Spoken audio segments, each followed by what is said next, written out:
Welcome everybody to another episode of Bitcoining. I am your host Fong Chua, and with me again, of course, are the dynamic duo Shin and Chan. Welcome back. Like I said, we're talking everything about crypto, investments, mindset, wellness, all that great stuff, so that we're able to be more successful and also live a longer, happier life. So Shin, Chan, welcome back. What's going on? Hey, Fong. Hi, Fong. Good to be here. What's the what's Excited. what's new? What happened recently, and what happened to the crypto and Bitcoin area because of what happened recently? Well, I'll start first, I guess. So today is Friday, the 8th, right? And the election just happened in the United States, which is pretty big news worldwide. I think a lot of people were watching and wondering who would be the next leader of the free world. And the crypto market is actually very interesting. So we're watching the crypto price during the day of the election. And as some of the results I guess the polling results in terms of who was voting started to come out. They noticed that the Republicans had come out a lot more than previous elections early. And I think that kind of pushed the crypto market up. Bitcoin started to go up during the day. And by the end of the day, Bitcoin had probably gone up the most it has in a few years. So now you can see the little block clock sitting behind Chan.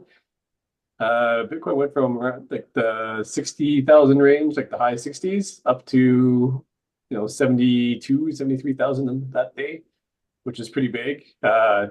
Tesla also went up a lot. Dogecoin also went up a lot. I think also related to Elon Musk being potentially part of this new government administration. So that's all interesting news. I think there's a lot of drama in terms of some people aren't happy with the pick, but the crypto community at least seems to be thinking things might be going good for crypto the next few years. So that's all good news. It's all wait to see. Um, you never know what's going to happen with any president, but Donald Trump has been somewhat pro crypto recently, and he does have his own uh, coin, cryptocurrency, and he does have his own NFT collection. So he's in the space. Mm. What do you think, Chad? Yeah, there's a lot of things happening. You know me, I mostly focus on Bitcoin because it just that's the foundation of, just holding that, and that's the long-term storage for our wealth. So I tend to look at the other stuff as a distraction that's eventually going to just end up going back into Bitcoin. So I'm kind of a tunnel vision and just focusing on Bitcoin, and the other things are just kind of as a distraction in my life. So I leave that up to Sheen to play with, but I don't really um, you know, deal with that, or I don't like to gamble with all the other coins. And in fact, it doesn't really interest me because it just basically comes back to the same old question of who controls it. And right now, no one really controls Bitcoin, the network. So it's interesting because I had a talk um, on Monday to my real estate team, Calgary Investors Group, and they're a great team. They do a lot of commercial and business brokering, and they wanted to learn about, what's going on with Bitcoin and how that relates to us investors and real estate agents. So that was quite interesting. I We did that right before the election day. And I know you shared some of that story before we got on here, but share with us the mindset and what actually happened during that period of time when you're talking about that having that talk, and then what happened right after. So Monday I had to do the presentation for our team and just um, letting them, you know, kind of an insight on how I got started a decade ago and how that relates to real estate and my strategy with Bitcoin. And one of the questions that the team asked is, when's the Bitcoin so high right now? When's a good time to get into it? And we'd like to say, that was like yesterday, But the second best time to get into it is today, like right now. And sure enough, I think the time when I was talking, it was like in Canadian dollars, just the low 90s, $92,000 Canadian. I'm in Canada, so we're trying to use that Canadian currency, and why it's important not to save in the Canadian currency and to save in um, property or digital gold is what I like to call it, Bitcoin. So it's interesting because the next day it was the election, and of course it shot the price up. So that's exciting. But at the same time, I'm not surprised. For me, it's just like the real estate game. It's just steady, boring. There's not a lot of drama, and we like it that way. Same thing for Bitcoin holding long term. There's not a lot of drama. We want it boring. You can only have 21 million of it. So it's scrambling to get the piece of the pie. And it's so interesting because even describing Bitcoin was like, well, you can get scammed, you could get taken advantage of. We can't trust it, we can't see it. It's not like real estate. And the analogy was like, think of the train tracks as the Bitcoin network, and think of the trains on the track of that network as your monetary system. And so if you can control that train and put it in your self custody, then you don't have to trust another third party company like FTX to take advantage of your Bitcoins. So it was a big education too for us real estate professionals. It was really cool. Cool. It's just another example of those things where people keep on asking questions. When do I get in? When do I get into crypto, Bitcoin, real estate, gold, silver, stocks, whatever it is? They keep on asking when, and they keep on either scaring themselves out of it or lack of action or whatever, and then they miss out. They see it going up and then, oh, I can't do it anymore, and then it's going up more, and it's not the time. Well, the time is always now, right? It's better to do it before. But if you didn't do it back then you do it now. And the three of us, we're not talking about, hey, throwing everything at it. We're saying, hey, get involved. Be participating in crypto, be participating in Bitcoin and real estate and stocks so that at least you're aware of what's going on. And then you're able to make better decisions later on, and you're able to see what's happening with the world and economy and all that kind of stuff. So getting involved is the first step, being more engaged with what's happening, seeing the numbers and all that kind of stuff, getting more educated, and you're gonna find that as you are involved, you'll be more interested in reading more about it. You'll be more interested in finding out more and talking to people like Shin and Chan here. And I find that that's so important.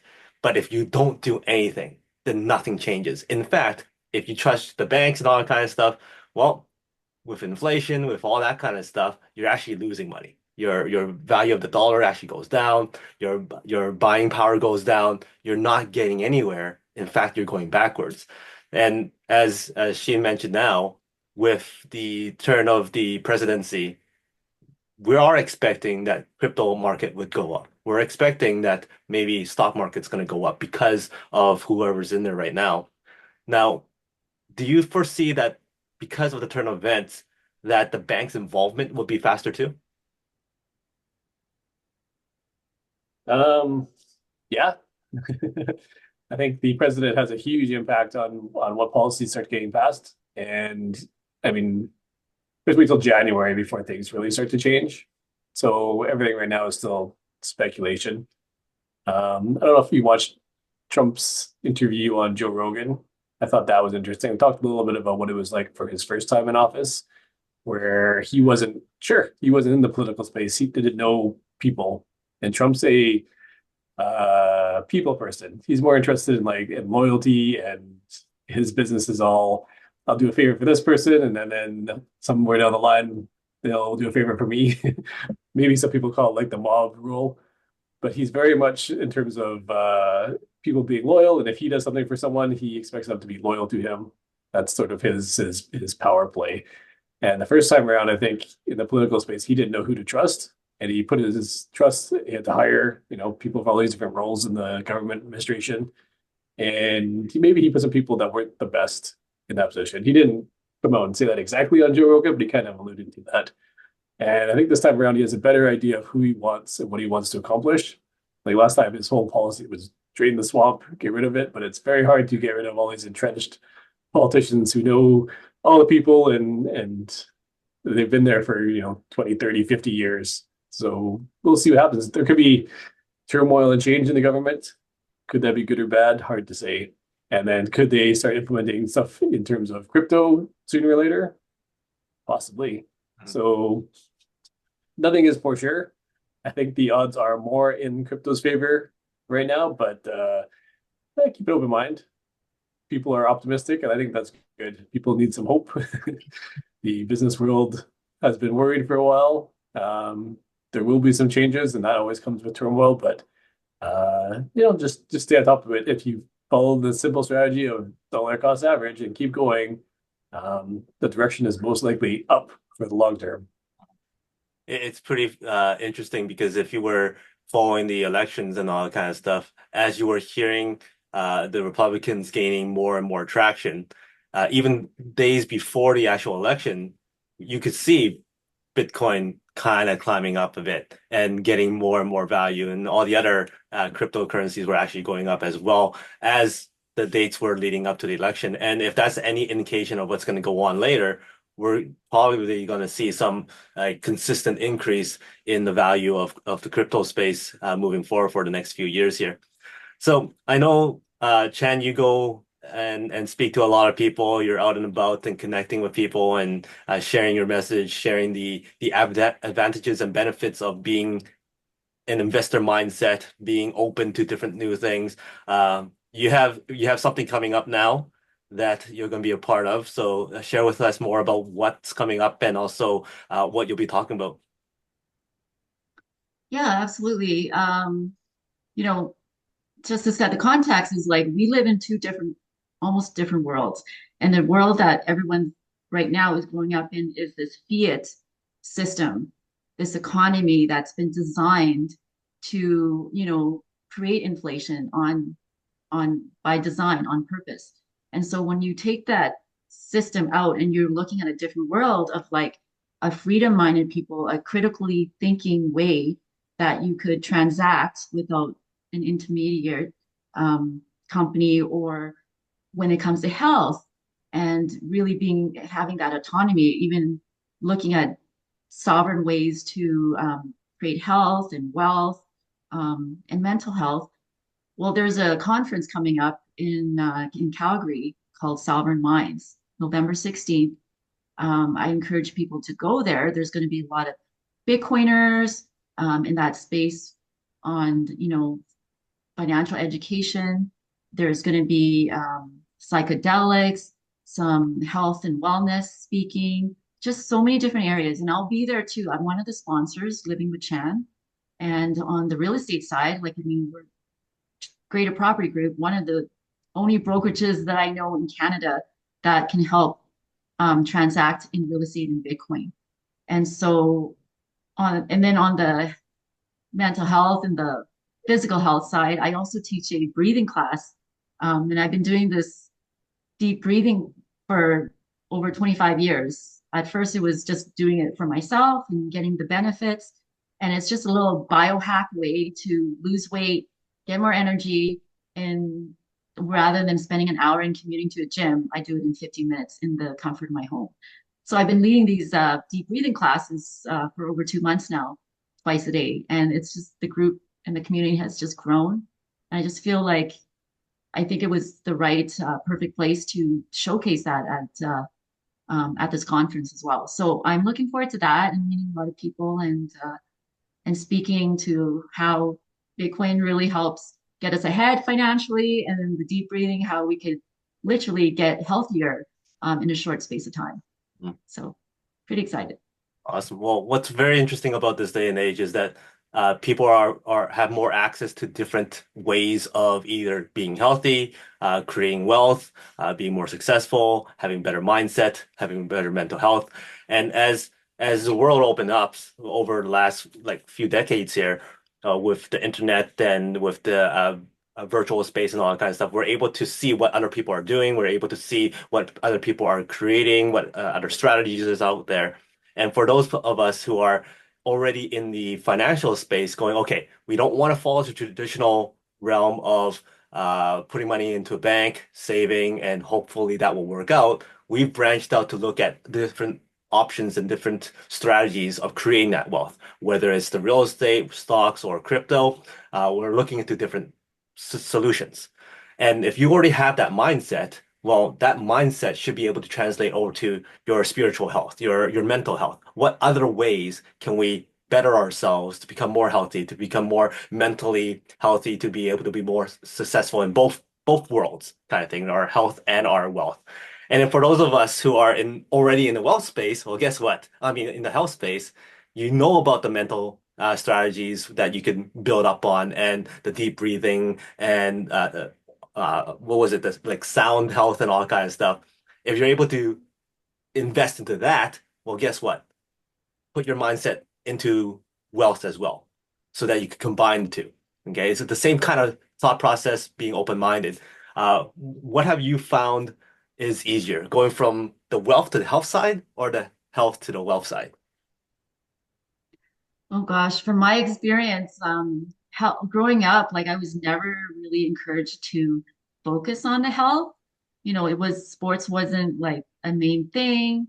And then out being a parent, having kids, like it's what's up here. Like if you are focused and working on your mental state, that is so powerful because then having that mindset can just transfer into all areas of your life.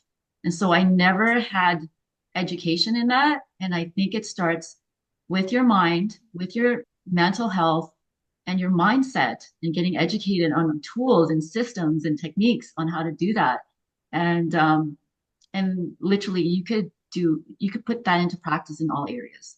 So it's fascinating because athletes are doing that, and wealth gurus, people that are just very successful in getting what they want, they're utilizing that as a superpower. So we just need to sort of not sit back and be in this generation of just watching movies and watching shows and just watching and trying to get that experience. It's actually putting that into practice and like going through the motions of failing, going through the motions of winning. What does that feel like? What can we learn from that? And so it's just simple as what we're trying to teach our kids, just experiencing that experience, literally not being an observer and just being there and doing it. It's powerful. Awesome. Shane, any thoughts, comments? I like what Jan said there. That was really good. I think once you get in the state of learning, whether it's health, wealth, whatever relationships, like there's many different areas of people's lives that we could all improve in, right? Everyone has something that they focus on at any given time. And I think the act of learning breeds more wanting to learn. So when you get out there and try something new and learn something or experience something new, it makes you want to learn more in other areas. I think the Bitcoin community is interesting too. Like Bitcoin is typically seen as a financial tool now. That people think it's about money, it's about, finances. But the people in the Bitcoin industry, which is really interesting when you go to these meetup groups, they came from a very unique place. It was a very, like Chan said, freedom mindset. People who didn't want to be controlled by the government, didn't want to be controlled by the money system, or maybe unhappy with the way things are going. I think there's a lot of different groups and people that are feeling that and thinking that in the past decade or so. Social media has made it easier to bring those people together, which were typically the lone wolves. And Bitcoin has brought a lot of the people who typically aren't what would you call it, socially gifted or really into socializing and going to all these events, come out and they have a topic here with Bitcoin and finance that's unique. And they can share that experience with a lot of other people who also are thinking that. And like Chad said, they get into health, they get into healthy eating, healthy lifestyle, living off the land. Like there's this huge movement of people who would normally do these things alone that are now doing them together in these social networks that they could never do before. So I think the mindset of people is shifting. People want something different out of life now. It's not about necessarily working the 9 to 5 and getting up the corporate ladder and doing that. They want health and time and different sorts of passions. So I think that's a good place to be. There's a lot to learn, and people need to find their tribe, so to speak. And I think this the Bitcoin tribe is a good one to be in. We'll put it that way.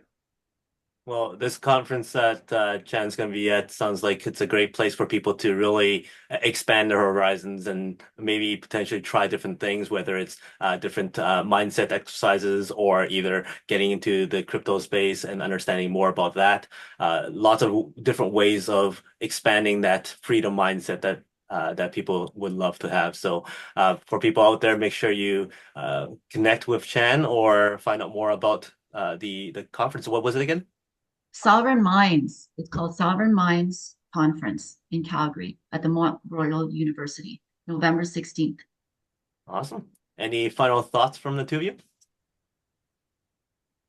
Just that Bitcoin does fix everything. I'm so excited for the future, very hopeful. And yeah, thank you. Yeah, there's news now. I think we talked about this at the very beginning. Pension funds maybe buying Bitcoin. That is actually starting to happen now. The big funds are looking. There's now rumors of certain governments looking to buy Bitcoin, add it to their books. Lots of corporations are following the MicroStrategy approach.